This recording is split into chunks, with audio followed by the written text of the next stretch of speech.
Today's top spread lines brought to you on a Thursday edition of the Early Line right here on the SportsGrid Network. We're going to head to some Sun Belt action to get your day started. We'll get to the NBA. They get back on the court tonight. 6:30 p.m., though. Marshall taking on App State. Boone, North Carolina. Opening line overnight, Joe, 2.5. Marketplace where it sits today, 2.5 across the board. A total of 143.5. Fun matchup here. Why? Marshall, number one in conference play on offense in efficiency. App State's defense, number one in conference play in efficiency here. Something has to give tonight, Joe. What's that spread line for Marshall App State? I got to tell you, the Sun Belt is nuts, Donnie, what's happening right now in there, because you've got a 8-5 Marshall team taking on the first place App State team at 10-5. But there are 6 teams, Donnie, that are within 1.5 games of App State for first place. So every one of these games in the Sun Belt coming up over the next couple of weeks are going to have a huge effect on who ends up taking down the Sun Belt. And seeding, of course, we always know matters there, because the Sun Belt likely only going to get one team into the tournament. But the best part is none of these teams are better or worse than anybody else. I mean, it is truly a coin flip league. And right now you're looking at, 2.5 overnight. We're waking up. We're seeing still 2.5, maybe a 3. We're seeing some 2s. We are getting nothing but coin flips here, I think, from this point on in this conference. And I don't think this is any different, Donnie. And I'll tell you this, home court matters in the Sun Belt. It has all season. Given that, I like App State here tonight to be able to hold on and get it done in first place. Let's go down to the Yuengling Center in Tampa Bay, Florida. The American Conference here. You're going to have Memphis taking on South Florida. Joe, that line overnight sat at 8.5. Still sits at most outlets this morning at 8.5. A 158.5 to 159.5 number, depending on where you're shopping at live. If you look at the matchup in this one, University of South Florida on offense, number 2 in efficiency in conference play. Memphis's defense, number 1 in efficiency in conference play. Once again, a good matchup here, but an 8.5-point number, Joe. The spread line for you for Memphis and South Florida is what?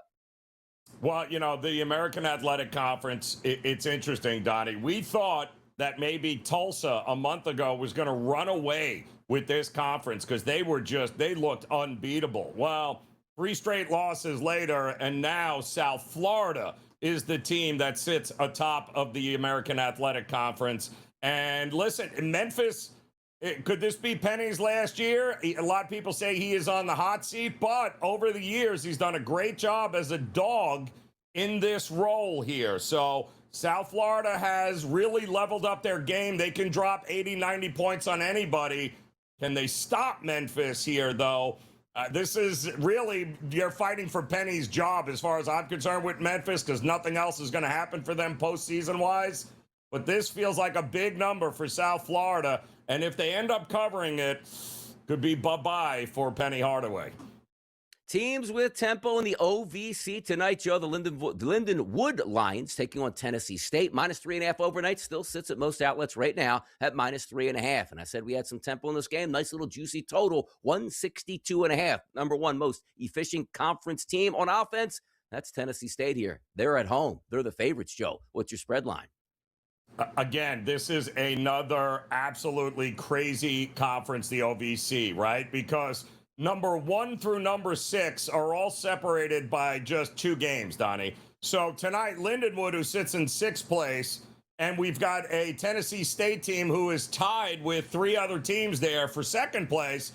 Both of these teams can technically grab the regular season crown with 4 games to go. So this is, I mean, back and forth. Here we go. 22-12 or 13-7. Lindenwood has been very good at times this year, Donnie, and looked like they could run away with this conference, but they've hit the skids recently. But my goodness, again, home court matters this time of season. And Tennessee State, they've been pretty good there, Donnie. It feels like they got a big edge in this game against Lindenwood tonight. No NBA, no NHL, no football to pay attention to. College basketball, we told you would be in the spotlight. And last week, Joe, coming from a tweet from ESPN PR, big ratings here. A few games over 1.5 million viewers here. And a lot of these big-time numbers, 1.8 million viewers for Florida and Kentucky. ABC's most watched men's basketball game since 2008, 2009. And also 1.8 million viewers for Arizona and Kansas. That big Monday game's averaging 1.5 million viewers, an 81% increase year over year. Now, understand this. The increases there that we take a look at, a little bit different ratings, but also this has a direct derivative of a lot of the people watching the NBA aren't missing the NBA and going, yeah, I love college basketball and we watch it.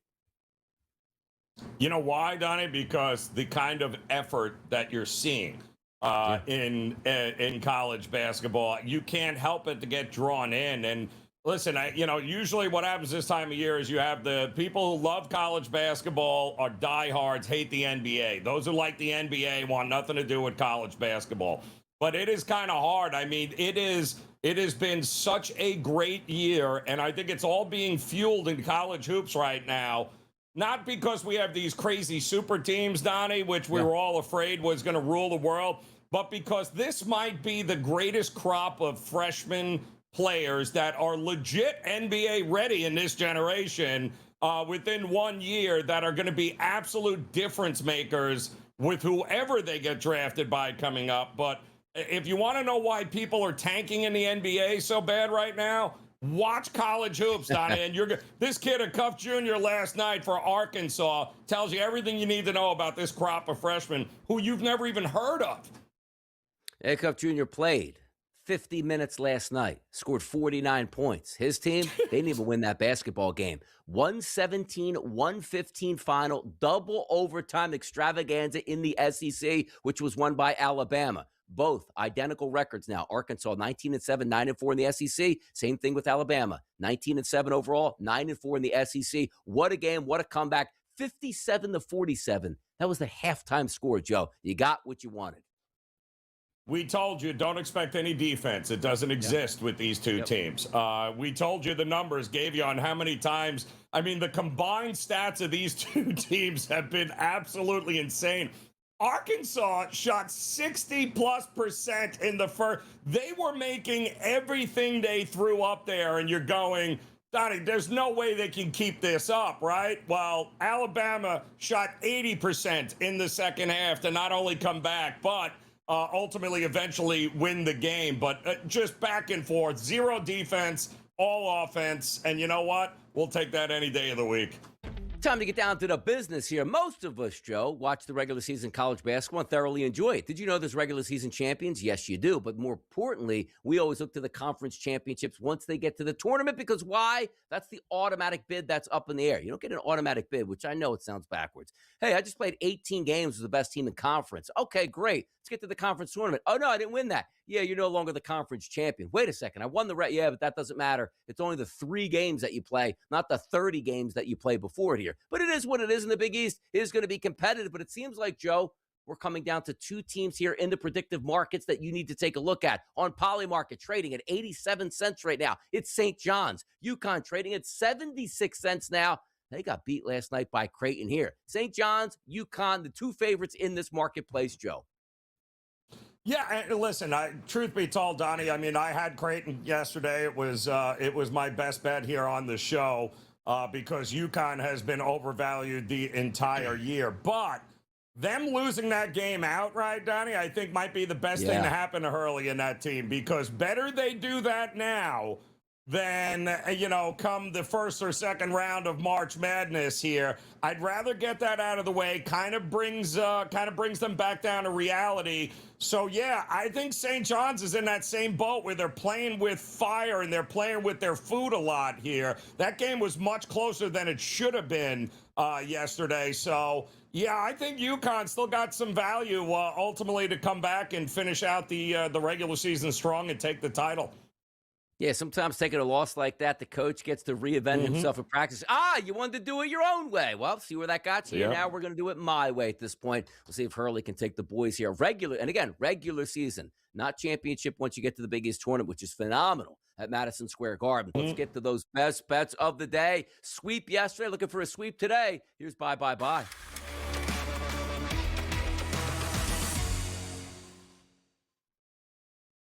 Bring it, Joe. What do you got?